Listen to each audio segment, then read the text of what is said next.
Hi friends, అందరూ ఎలా ఉన్నారు? బాగున్నారా? Welcome back to Pushpa family. ఈ రోజైతే ఈవినింగ్ టైం వచ్చేసరికి 5 అట్ట అవుతుంది. ఈ రోజైతే నాకు పూర్ణాలు చేయాలనిపించింది. నాకనే కాదులే, మా బావ కూడా చేయాలని చెప్పనేసి అని అడిగాడు. ఇంకా దానికోసం అయితే చేస్తున్నాను. ఇంకా దానికోసం అయితే పచ్చెనపప్పు ఒక పావు కేజీ తీసుకొని నానబెట్టాను. అవి అయితే 3 గంటల సేపు నాని ఇంకా వాటిని అయితే శుభ్రంగా కడిగేసి మంచి వాటర్ పోసేసి పొయ్యి మీద అయితే పెట్టేశాను. ఇంక ఈ లోపు అయితే దోసపిండి అంతకు ముందే రోజు వేసాను అనమాట, 1 కేజీ పిండి దాకా. ఇంకా ఆ పిండిని అయితే ఫ్రిడ్జ్లోంచి తీసి ఒక గిన్నెలోకి తీసుకొని పక్కన పెట్టుకున్నాను. అప్పుడప్పుడు ఫ్రిడ్జ్లోంచి తీయకూడదు కదా, కాసేపు బయట ఉంచితే మంచిది కదా మనకు కూడా అని చెప్పని ఇంకా దాంట్లోకి అయితే ఉప్పు సరిపోయినంత వేసుకున్నాను. ఇంకా ఈ దోసపిండిలోకి అయితే మనకి బాగా చిక్కగా ఉండాలి, పలసగా ఉంటే మాత్రం మనకు పూర్ణం రాదు. ఇంకా ఆ పిండిలో అయితే సుజీ రవ్వ ఉంటుంది కదా, అది 1 స్పూను, తర్వాత దాంట్లో కొద్దిగా 1 అర స్పూను పంచదార వేసుకుంటే మనకు పూర్ణం పైనంతా ఎర్రగా కాలుతుంది. అందుకని చెప్పనేసి ఆ రవ్వను పంచదార కలిపింది అయితే మీకు చూపించలేదు, దాన్ని యాడ్ చేసుకోండి మీరైతే. ఇంక ఈ లోపైతే పప్పు అయితే ఉడికిపోయినాయి. ఆ వాటర్ అంతా, ఎక్స్ట్రా వాటర్ అంతా అయితే వంపేసి ఇంకా పప్పును అయితే ఆరబెడుతున్నాను. ఇది ఫ్యాన్ కింద ఉంచుతాను, తొందరగా ఆరిపోయిద్ది. ఆరిపోవడం వల్ల మనం మిక్సీకి వేసుకోవడం వల్ల చక్కగా పౌడర్ లాగా ఉండిద్ది. ఇక ఈ లోపు అయితే కొబ్బరి తీసుకున్నాను, ఇంచుమించు ఒక 100 గ్రాముల కొబ్బరి అయితే ఉండిద్ది. ఇంకా దాన్ని అయితే సన్నటి ముక్కలు అయితే కట్ చేసుకొని ఒక ఒక 100 గ్రాముల కొబ్బరి ఉంది. ఇంకా దాన్ని అయితే నేనైతే మెత్తగా దంచుకుంటున్నాను యాలకులు వేసి. ఇంకా ఆ పౌడర్ని అయితే పక్కన పెట్టేసుకుందాము మిక్సీకి పట్టుకొని. ఇంక ఈ లోపైతే పప్పు కూడా చక్కగా మనకి చల్లారిపోయి ఉంటాయి. పూర్ణాలంటే మీలో ఎంతమందికి ఇష్టము? మనకైతే కార్తీక మాసంలో వనభోజనాలకు కానీ, లేదంటే కార్తీక పౌర్ణమి రోజు కానీ, సత్యనారాయణ స్వామి వ్రతంలో ఎక్కువ పర్సెంట్ అయితే ఈ పూర్ణాలు చేస్తారు. ఎక్కువగా చాలామంది ఇష్టపడే ట్రెడిషనల్ స్వీట్ కూడా కాబట్టి పాలతాకిలన్నా పూర్ణాలన్నా ఇవైతే చాలా ఇష్టపడే వాళ్ళు ఎక్కువ మంది ఉన్నారు. వాళ్ళల్లో మాకైతే ఈ ఫేవరెట్. మేము అందులో స్వీట్ అయితే చాలా బాగా ఎక్కువగా తింటాము, హాట్ చాలా తక్కువ అనమాట. ఇంట్లో పిల్లలు మేమంటే స్వీట్ అంటే చాలా ఇష్టపడతామన్నమాట, అంత ఎక్కువ ఇష్టం మాకు స్వీట్ అంటే అనమాట. ఇంక ఈ లోపైతే పప్పు అయితే చక్కగా ఆరిపోయినాయి, వాటిని అయితే మిక్సీకి అయితే పట్టేసుకుంటున్నాను.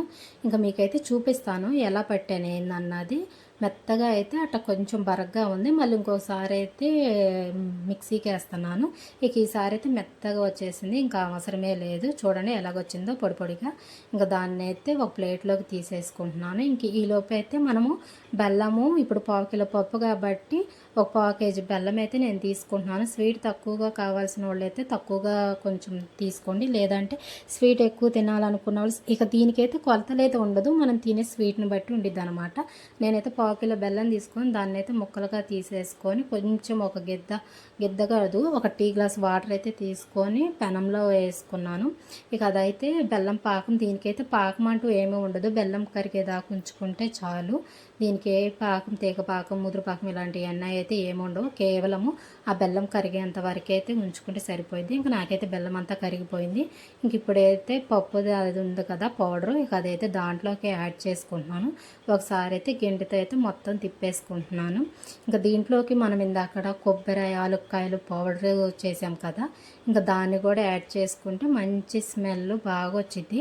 మనకు ఆ పూర్ణం అన్నది రౌండ్గా ఉండలాగా వస్తే చాలు.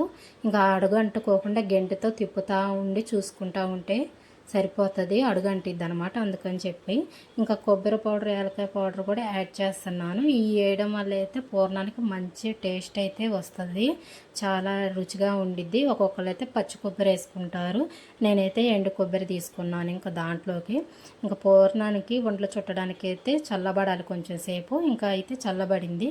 చేతికి కొద్దిగా నెయ్యిటైతే రాసుకొని ఇంకా ఉండలైతే చుట్టుకుంటున్నాను. పూర్ణాలైతే నాకైతే ఇంచుమించు ఒక 10-15 దాకా అయినాయి అనమాట. ఇంకా వాటిని అయితే రౌండ్గా బాల్స్ లాగా చేసుకున్నాను. మనం ఇంకో సైడ్ని వచ్చేసరికి పిండి కూడా రెడీగా చేసుకొని పెట్టుకున్నాం కదా, ఫ్రిడ్జ్లో నుంచి తీసి పక్కన పెట్టుకున్నాక అది కూడా కూలింగ్ అయితే తగ్గింది. ఇంక ఈ లోపు అయితే ఆయిల్ పెట్టుకుందాము. ఆయిల్ పెట్టుకుంటే బాగా హీట్ ఎక్కిన తర్వాత పూర్ణాలు చాలామంది అంటారు మాకు రావు, వాటిని ఆయిల్లో వేసి ఫ్రై చేసేటప్పటికల్లా బాల్స్ పలిగిపోయి ఆయిల్ అంతా పాడవుతుంది అని చెప్పనేసి చాలా మంది దగ్గర విన్నా నేను. నాకైతే అట్టేం ఉండదు. నేనైతే మా అమ్మ చేయడం ఒక్కసారే చూశాను. నా పెళ్లి కాకముందు మా అమ్మ ఎట్ట చేసేది ఏంటన్నది చూశాను. ఇంకా తర్వాత నా పెళ్ళైన కాడ నుంచి అయితే ఫస్ట్ టైం నేను చేశాను. నాకైతే బాగా వచ్చింది. నేను దోశ పిండితోనే కాదు, గోధుమ పిండితో కూడా సింపుల్గా చేయగలుగుతాను. నాకైతే పూర్ణం అయితే ఎప్పుడు పలకలేదు, చక్కగా రౌండ్గా వచ్చింది. నేను పూర్ణాలంటే సింపుల్గా చేస్తాను. నాకైతే అదే పెద్ద ప్రాసెస్ అనిపించదు, ఎందుకంటే నాకు వచ్చిందే కాబట్టి చేశాను. నాకైతే ముందైతే ఏ వంటలు వచ్చాయి కాదు, అన్ని తర్వాత నిదానంగా 1 బై 1 అయితే నేర్చుకున్నాను. కాబట్టి నాకేమో అంత ఇబ్బంది అయితే అనిపించలే. పూర్ణాలు అయితే చూడండి ఎంత రోస్ట్గా చక్కగా ఎలాగ ఎగినాయో, చూస్తాక చాలా బాగున్నాయి కదా లుక్ అయితే. ఇంకా వాటిని అయితే చూపిస్తాను మీకు ఎలా ఎగినాయి ఏంటి అన్నది. చూడండి ఎలాగున్నాయో. 4 అయితే ముందు పూర్ణం బూరెలు అయితే వేసాను, చాలా బాగా వచ్చింది. ఇంక ఇట్టాగానే 1 బై 1 వేసుకుంటా ఉన్నాను. ముందు అవి వండడం కంటే ఆ పొయ్యి సగన ఆ వేడికి ఈ ఎండకి ఇంత ఆయిల్ ఫుడ్ తీసుకోవడం అవసరమా అనుకోవచ్చు. ఇది ఈవినింగ్ టైమే కాబట్టి తినొచ్చు, ఏం పర్వాలేదు. ఇంక అందుకని చెప్పనేసి పూర్ణాలు మొత్తం వండేసి పక్కన పెట్టాను. ఇంకా మా బావకైతే పూర్ణాలు అయితే పనికంచి రాగానే తనకైతే ఇస్తాను. ఇష్టంగా చాలా బాగా తింటాడు. ఇంకా పిల్లలకు కూడా పెట్టించాను, వాళ్ళు కూడా అయితే తింటారనమాట. చాలా బాగుంటాయండి, మీరు కూడా ఒకసారి అయితే ట్రై చేయండి. చాలామందికి నేను ఒకటే చెప్తాను, ఏదైనా కానీ ఒకసారి చేసాము అది మనకు రావట్లేదు, సెట్ అవ్వట్లేదు, ఎందుకులే ఆయిల్ వేస్ట్ అయిపోతుంది అని చెప్పనేసి అనుకోకూడదు.